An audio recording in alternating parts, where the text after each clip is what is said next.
was like almost looked unbeatable for a time. Like he was looking almost like Ken-esque, I want to say.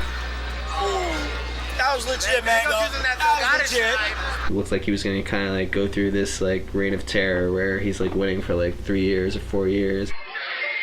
And people said he couldn't do it with Falco. Where you at? For a while it did look like that, but I mean eventually it's just how things work. Like people catch up, people get better, people fall off. Somebody's going to be there to replace your spot. Like as long as people are hungry enough for it. I think one of the biggest things for this game is upsets and regional or international rivalries. You know, Armada is probably one of the best things that's ever happened for this game. You know, that man coming in with a character that no one thought could win anything, Peach, right? He whooped all of our butts at Genesis, and so everyone, and he did it at the first Genesis. He almost won the first Genesis, so everyone said, oh wow, this guy. He's a beast. I really think he's the favorite to win this tournament. If you were to ask me. I agree. I'm rooting for Mango. I'm rooting for Mango as well. He's my boy. I got his back. But based on what I've seen, it just seems like Armada is just taking off, looking like ridiculously better than everybody right now. No one would question Mango being the best of all time if he had clear-cut victories over Armada. The Genesis ones were what Mango said mattered. It's 1-1 at Genesis. But they really didn't get to face off at other tournaments because there was Mango getting third at a tournament after Armada beat him, and then they just didn't see each other at all at Apex 2013. If Mango put in that effort, that time, that work, there is no question about him being the best the game has ever seen. But because he hasn't put his all in when his back was against the wall, when the one person that really threatened his title, I think there would be a lot less chatter about that. But since he didn't put in the effort, he didn't try, it's always going to be that question.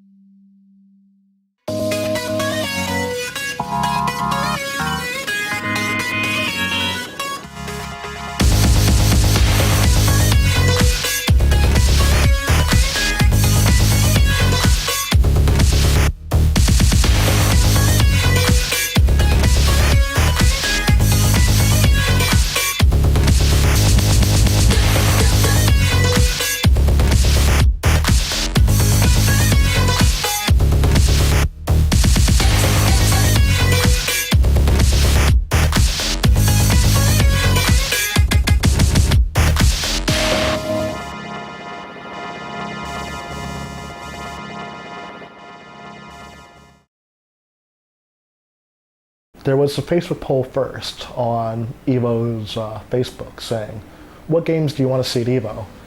This is a list. Let's add one more, just to see. And the Smash community came out in full force saying, we want this spot. This spot was ours once before.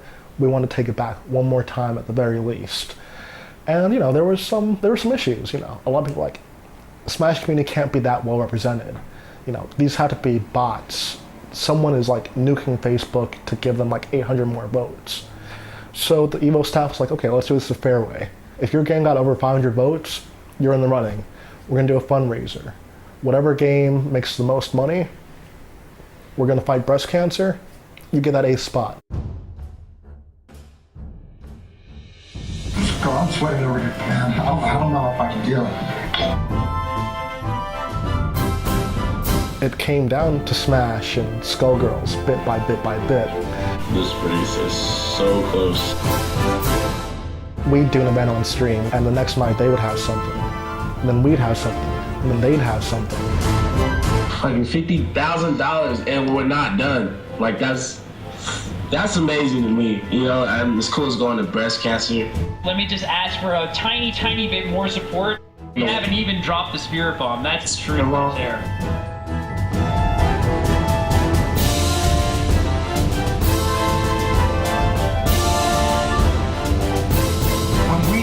As one, throw our hands up in unison, shit we can do is crazy.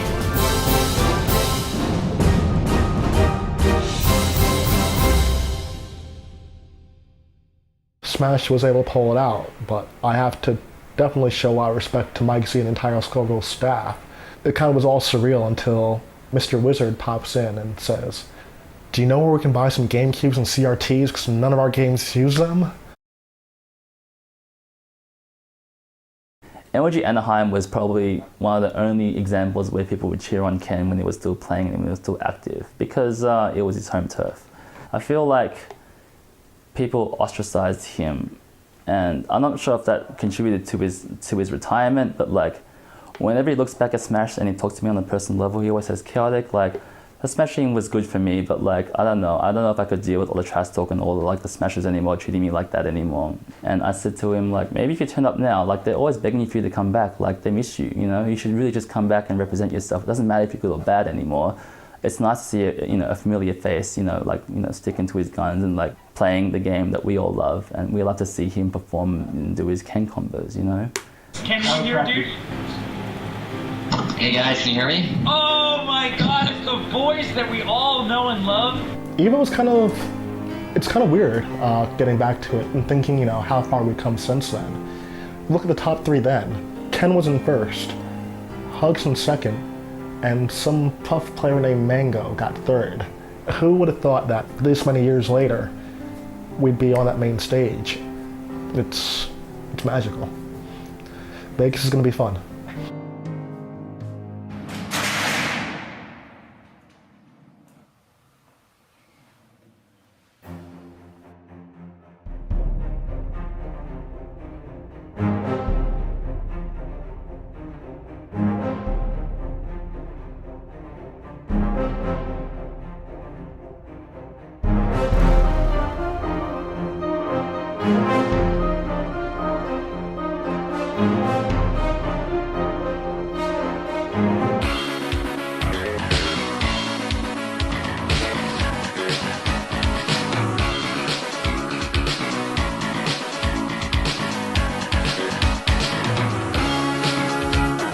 Mango still considered best player in the United States right now?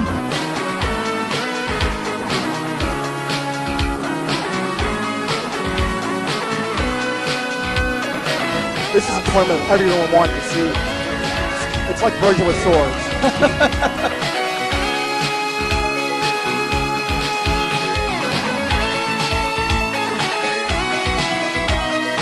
Wow, perfect spacing.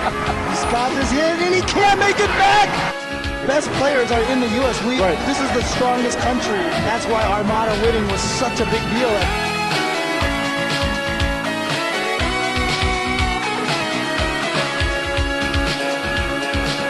And then a nice moonwalk. He's just trying to show off. Yeah. You can hear the USA chants in the background. Mango opting for the USA name tag. Oh, here we go, up air! Oh, he's definitely loving it right now. He's been waiting months for this, probably years. Mango yelling at the crowd saying, "I've got your back, I'm sending Armada home." Well, this is coming out, it's not touch chase. Armada known for being one of the very good beaches with a combo game. Wake up attack. And a stitch. This is vintage Armada. Oh, this is trouble. Now is he gonna go for a low percentage kill? No, can't keep him out there. And he's knocked him out. He's taking his shirt off. The shirt's in the crowd.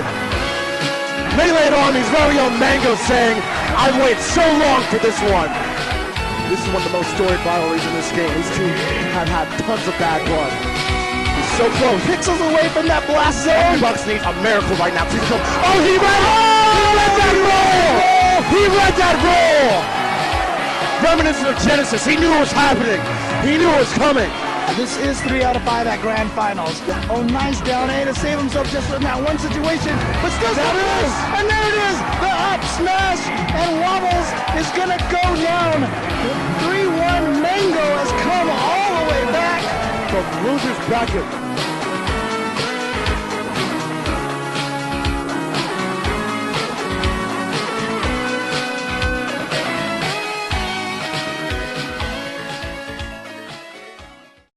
For all the people that,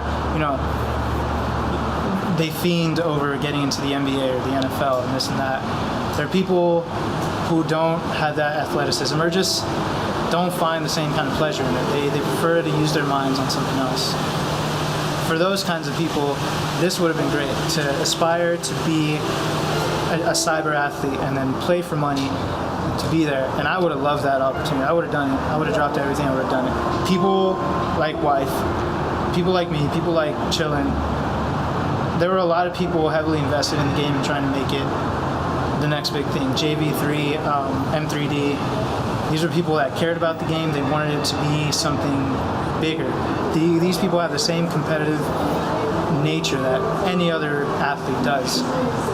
It's just we don't have the means to nurture that and to make something of it. And it sucks. And I hope it changes at some point in the future, and not in a bullshit way, like they're trying to do with some of these games, where they're just commercializing it and exploiting these people that are legitimate mental athletes and exploiting them because they don't feel that the public will accept them as athletes. Hopefully that changes, and by some dumb luck, hopefully Melee is a part of it. We'll see. A lot of people want, Nintendo to acknowledge our existence. If they pumped some money into our competitive scene, it would be fantastic, a lot of people feel like. I certainly feel that way as well, but, in that same sense, we're kind of weird as a game. We took Smash, this party game, and we made it our own. I think we are kind of maniacs in that sense. We have this sort of fervor for the game. We go from event to event. These are our churches, basically. There's no praying, except if, you hope your DI's on point.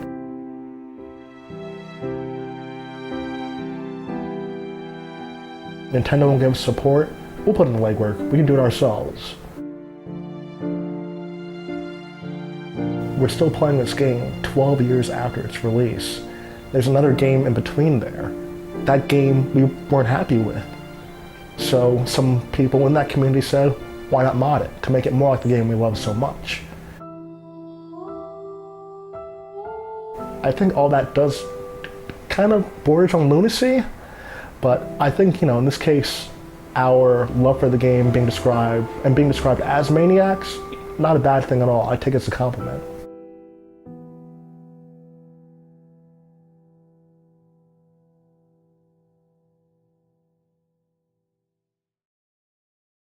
You want me to wrap up Smash, like as a whole? Yeah. The whole thing? The whole thing. You want me to wrap up all of Smash? It means so much to me. And I really do think it was important. But you're asking me why? Well, it was a chance for us to be somebody. It was a chance for all of us to be somebody. And that was a big deal. Most of my conscious life, I've been playing Smash. It's this cliche statement, but it's more than a game. It's literally part of my life. Most of my close friends, most of my best friends I've made through Smash. It also just shows, I feel like the reason I get along so well with Smashers is it shows their excellent judgment that they chose to play this amazing game. So, there's partly that, but it's just, it brings people together that otherwise would not have been brought together. That I was saying earlier about, how we met DA and everything, there's no reason for me as a 13-year-old high school kid to be hanging out with these 20-year-old Bronx people, but it happened and it was awesome, and we actually got along and laughed with each other and stuff. I really like the fact that it brings together people from every walk of life, really, except girls, but we'll work on that too.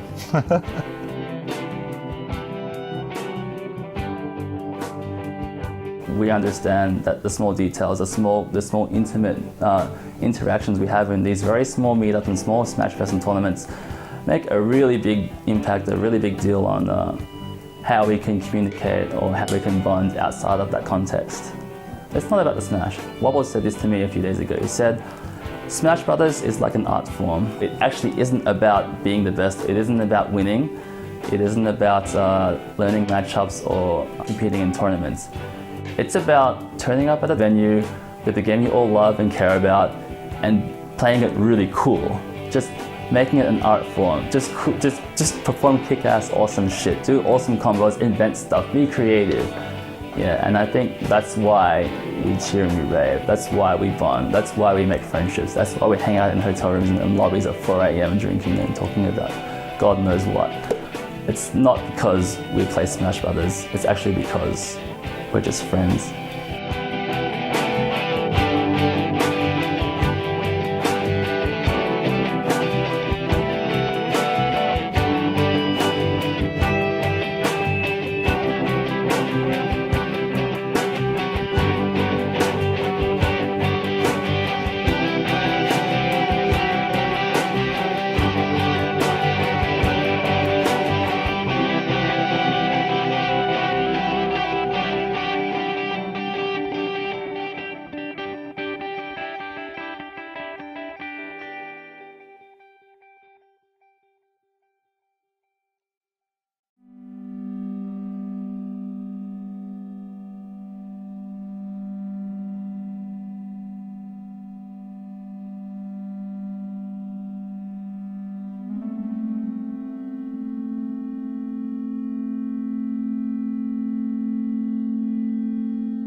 Definitely gonna come back from a double jab.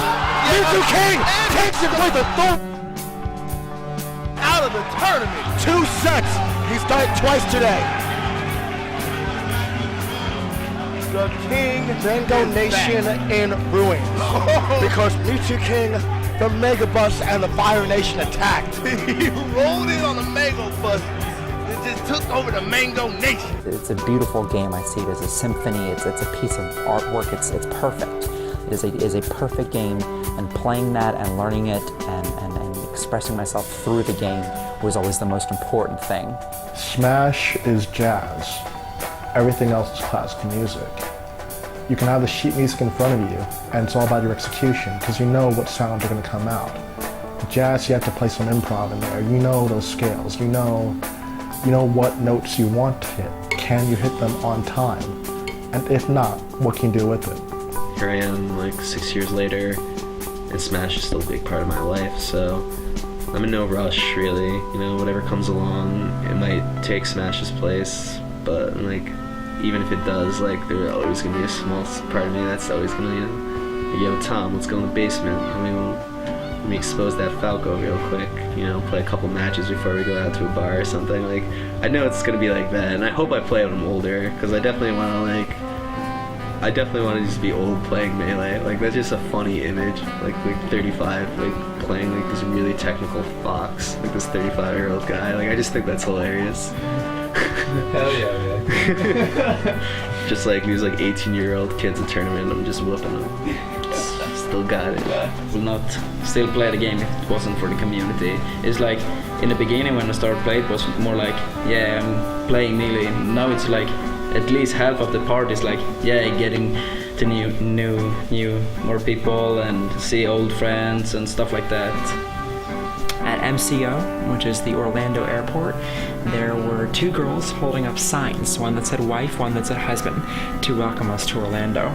This was for MLG Orlando, and we got to keep the signs. These were our first and only groupies we had, but it was great. We went to Disney World together later that weekend. Like, shout out to Smash community, we all kind of take care of each other, you know, when someone goes somewhere. But, you know, if I was in California, a couple people would house me, and then, like, you know, someone would be going up north for, like, school, and they'd drive me up there, and then I'd hang out with other people. So it was just cool how it worked out. It was just kind of like, you know, a little tour of, like, the United States, but not from, like, you know, a tourist perspective, but you get, like, the actual real stuff from, like, the people who live in the towns, and, you know, you get to see all the local spots and stuff like that. And then, honestly, like, I almost feel like that's more important to me than all the money and, like, the first place titles and championships or whatever you want to call it. Like, at the end of the day, like, everything I learned and experienced and met, like, that's the only thing that matters. Like, the money's gone now, you know, the check sits on the wall, it doesn't do anything. But, like, the experiences and the friends I made, they're still, you know, affecting me to this day.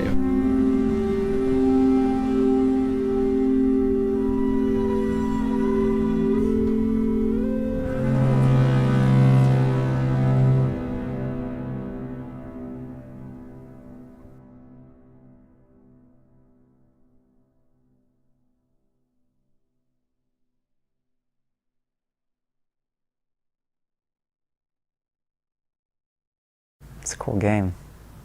I just want to play. Amada is hungry. He's constantly striving. He's wearing those short shorts. He's just got out of that concentration camp, and he's at the buffet. Like, that's how hungry he is.